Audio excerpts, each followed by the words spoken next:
Hello guys, meron po tayong gagawin na X12. Yan. Yan yung model number nya. Ang issue nito ay ayan, naka-protect siya.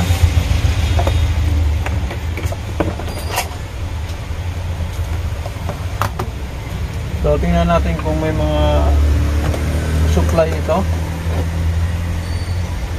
Dito muna tayo sa collector emitter. So wala po tayong masusukat na supply dito. Supply dito sa kanyang secondary. Siguro yung nadidetect nito ay galing dito sa kanyang 12 volts, no? So may 12 volts tayo.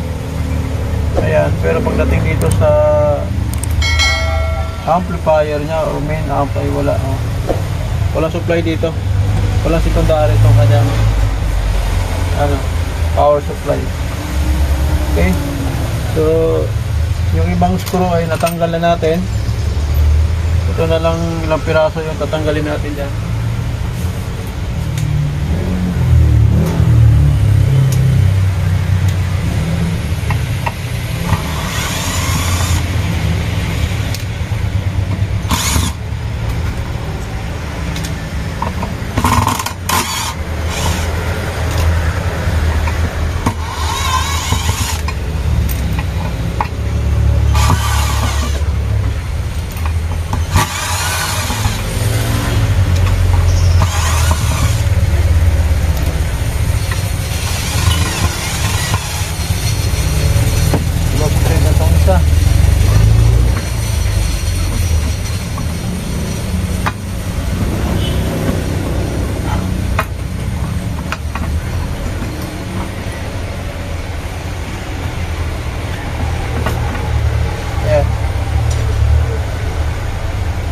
So napansin ko rito yung mga resistor dito sa kanyang MOSFET ay mga bago na.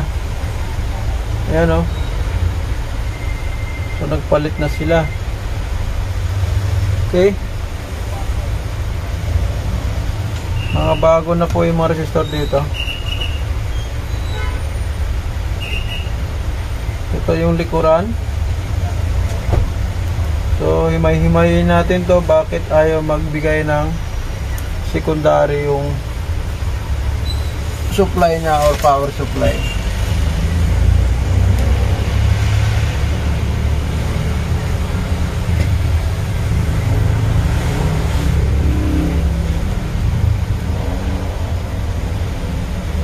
Parang may nag-spark dito.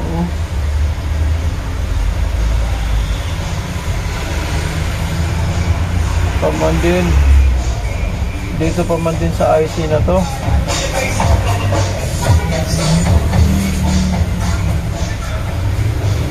Wow.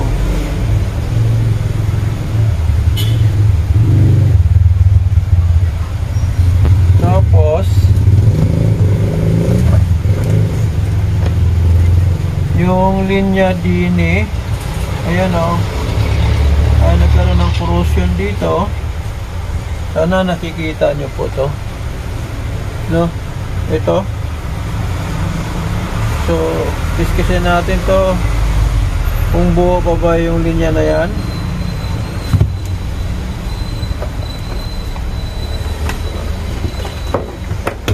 Try natin.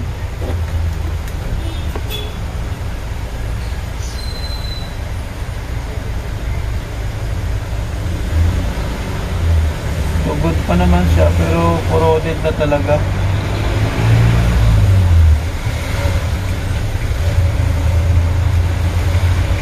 So linisin natin to kasi minsan yung mga corrosion na yan ang magsimula ng protection pagpo-protect niya. Dito parang may nag-spark talaga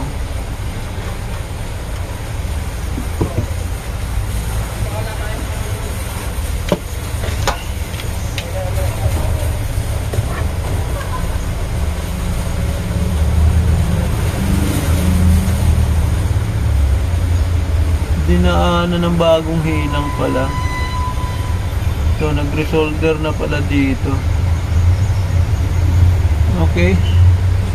So ganun na lang gagawin natin. Himayin na lang natin dito. Bakit? Walang secondary to. Linisin muna natin to.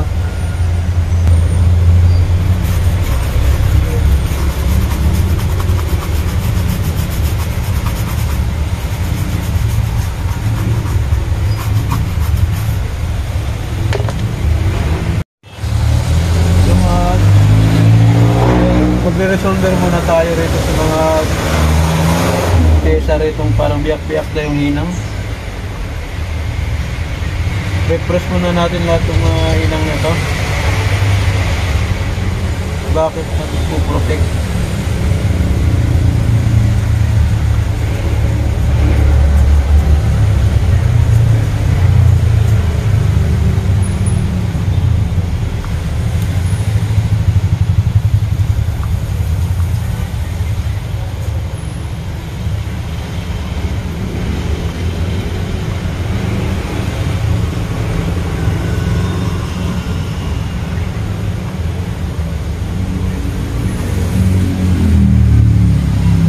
Medyo nagbibiyak na po kasi yung mga hinang dito sa mga puno ng mga piyesa.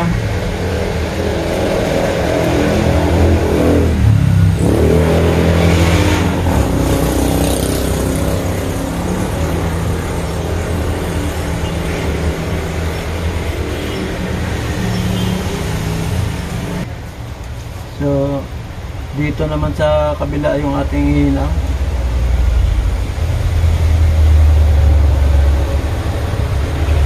Ito, nadaanan na rin ng hinang to dati. May gumawa na rin siguro nito.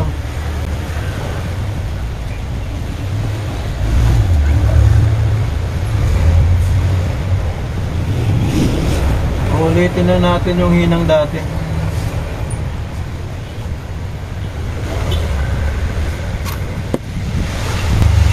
Tapos linisin natin.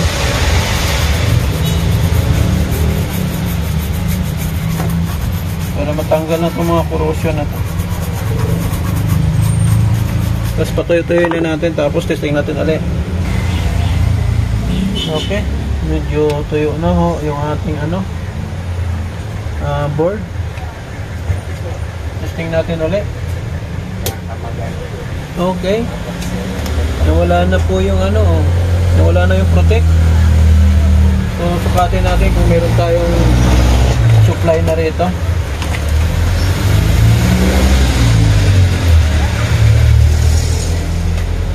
Dito tayo.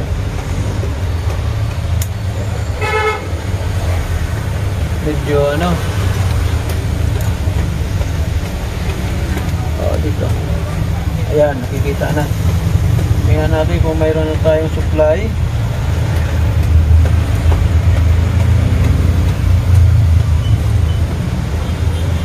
Mayroon na tayong 36 volt sa kabila. So mayroon na rin 72 yung kabila. Tama, parehas.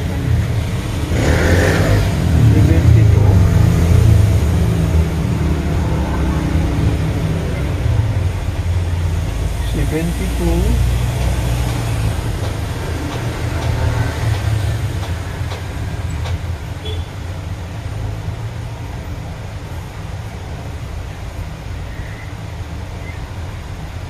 pero mababa yung 36 72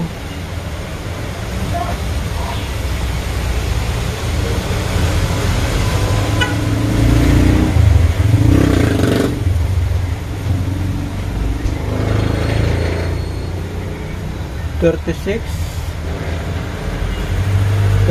volt. Tama, mali lang yung aking paglagay ng common. Ito pala yung common.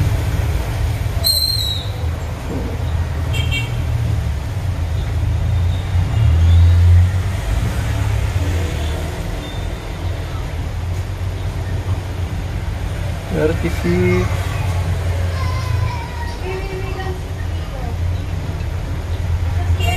36 37.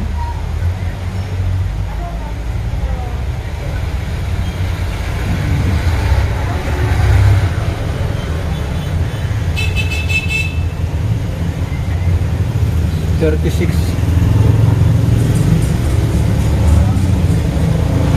36 volt. 6.2.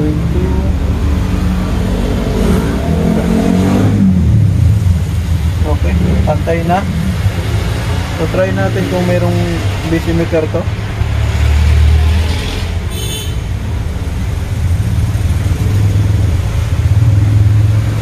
Si negative 364 millivolt.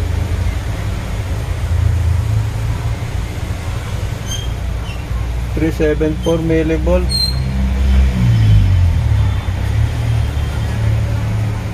Mataas ito. Mataas itong isa.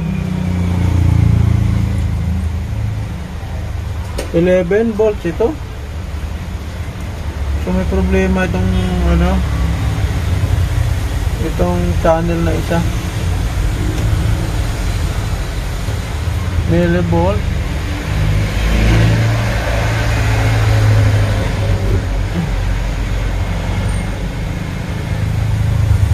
0.4, 0.4 pwede. Millivolt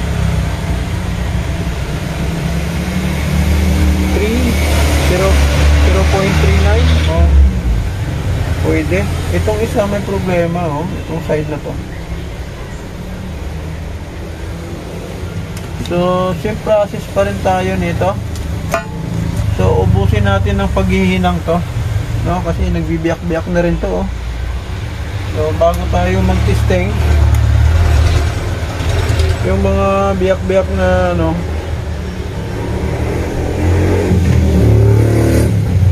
na mga hinang ay i-reinforce na natin. Lalo dito, oh.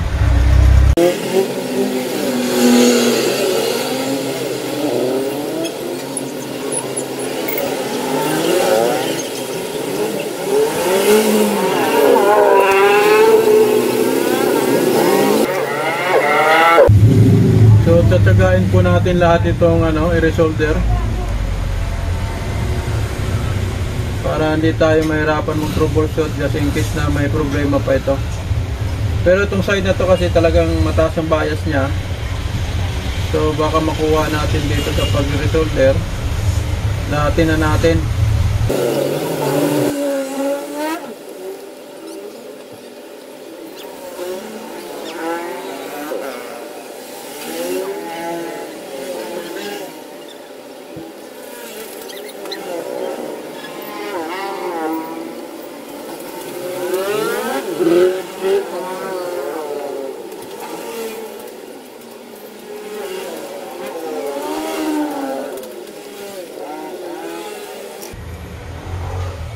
Okay, natapos din natin.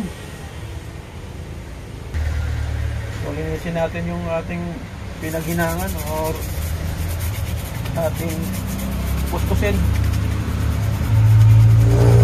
para makita natin kung mayroong nagdikit-dikit na mga paa.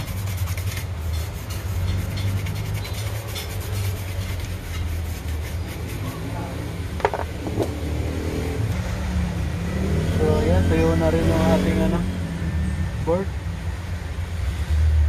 Testing natin ulit.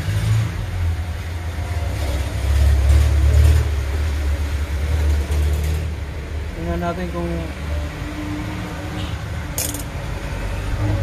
normal na ba yung ano, yung decimeter nito. Mataas talaga dito sa kabila. Mayroon siyang 5 volts. So, ayun, 5 volts din dito sa kabila. Good ito.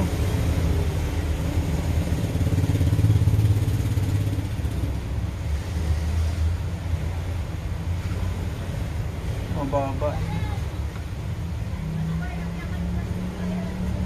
So lagyan natin ng ano, signal. Testing natin.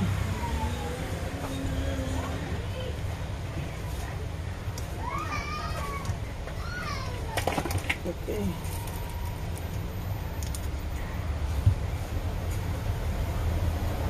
Try natin dito.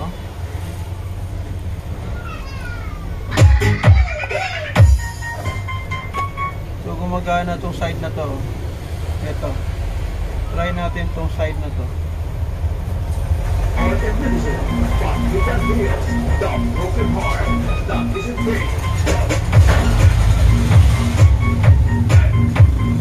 So gumagana itong side na dalawa. Try natin itong dalawa na to. Ito.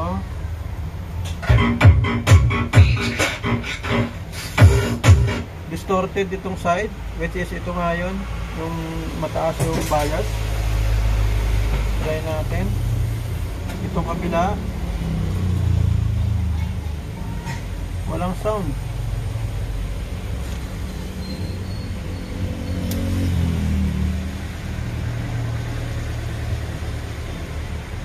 So walang sound ito. At itong isa walang sound. Distorted yung isa. So itong dalawang side, dalawang channel sa kabila ay ayaw gumana. Uy. Ay, ito. Wala. So good ito. Ito ang sira. So ito ang gagawin natin ngayon. Distorted at walang sound ito.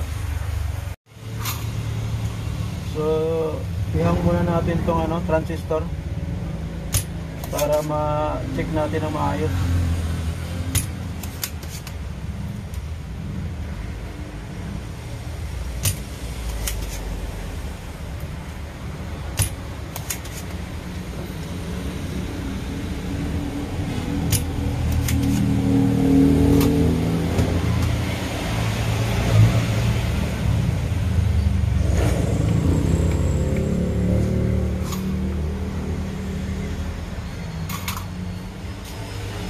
Piniskis na rin yung mga paa.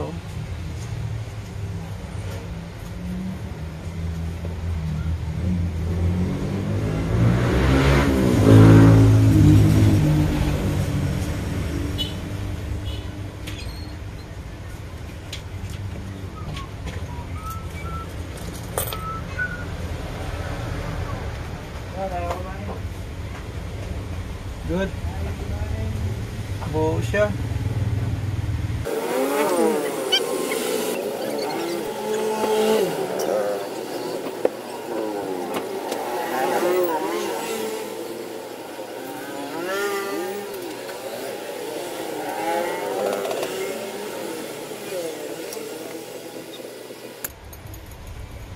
Subok ulit natin.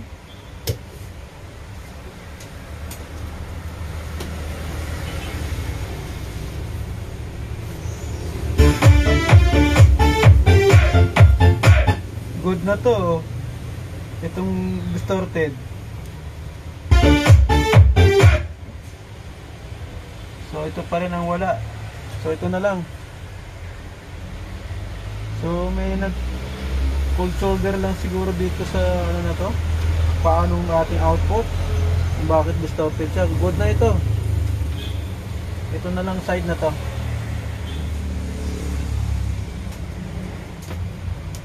Bakit kaya wala to?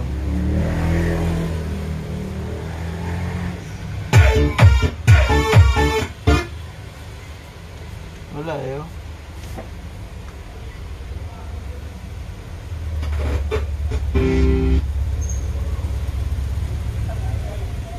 So wala.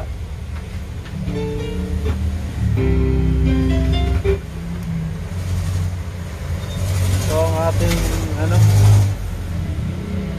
pero umiinit yung output Pero bakit wala siyang tunog?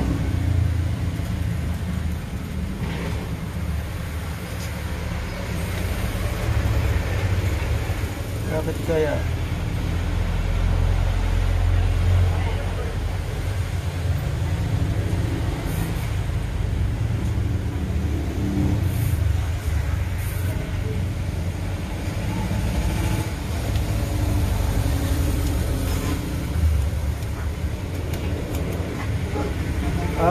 Okay. Pansin nyo, pag ginagalaw ko itong ano, selector na to,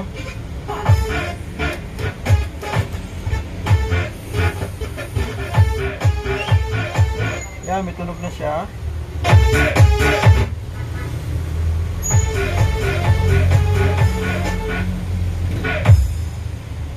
Okay, so linisin na lang natin yung switch at good na. Okay, so ating sprayan muna itong mga switch na to, no?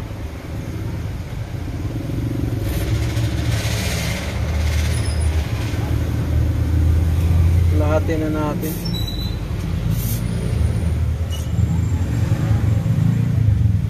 Tapos laruin natin to.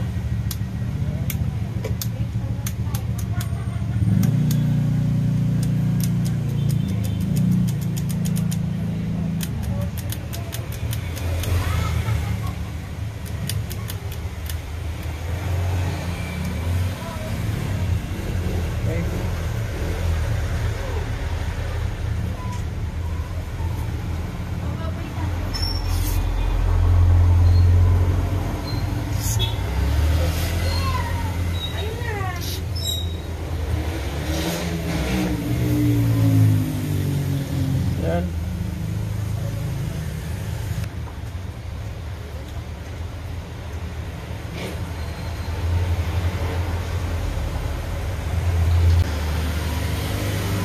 Tapos medyo laro-laruin na natin muna itong mga control kasi para maanod yung ano, yung ating yung mga dumi ba.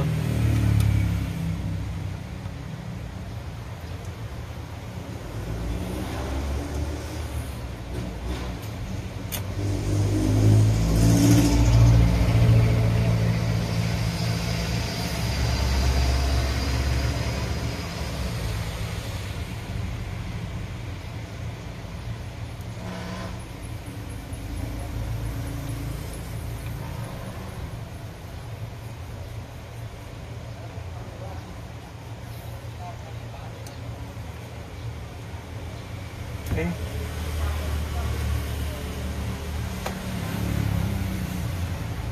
Then testing natin uli.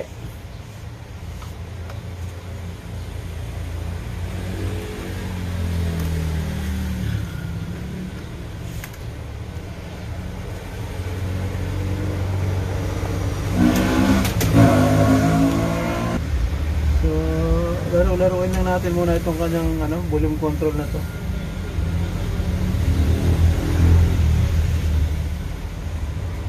Sagad na natin. Then testing natin ulit.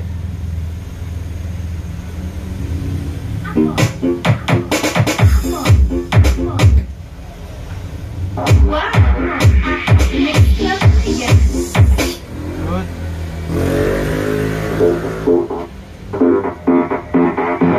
DJ Records.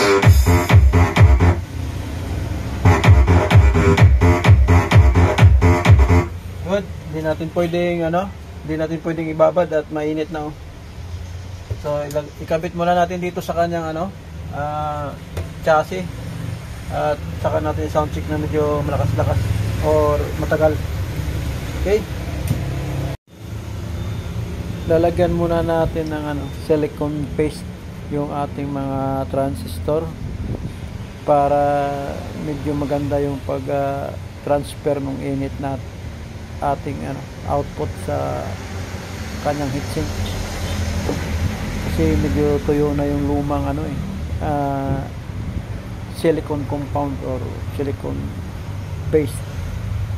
Okay, so lahatin natin yung mga transistor na yan, pati yung MOSFET ay punuin natin yan ng silicone.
Testing natin ulit.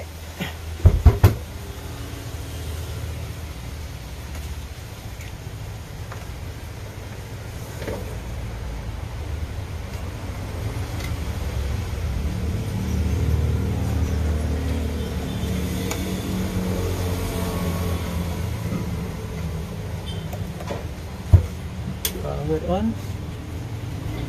So, yan.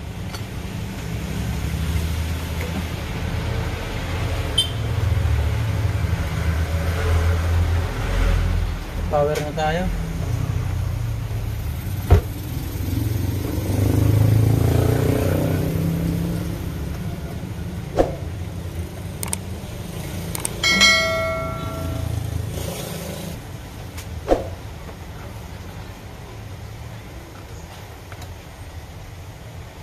Testing natin dito sa left, right, left,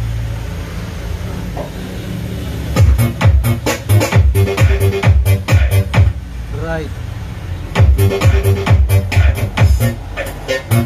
DJ Ray Cobbs. Bridge, bridge. Lakas, no? Okay. Okay na yung ating car stereo na yan.